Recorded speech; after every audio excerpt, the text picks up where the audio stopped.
Dre naman ta malagaw sa source ng tubig. Lang.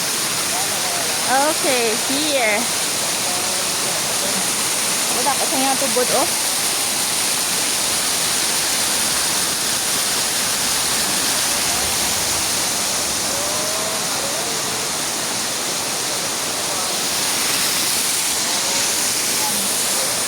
Tali.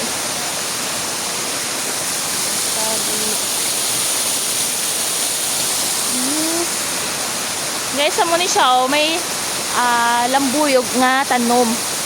So hambal nila amo ni siya kuno nga bulig nga magi patubi.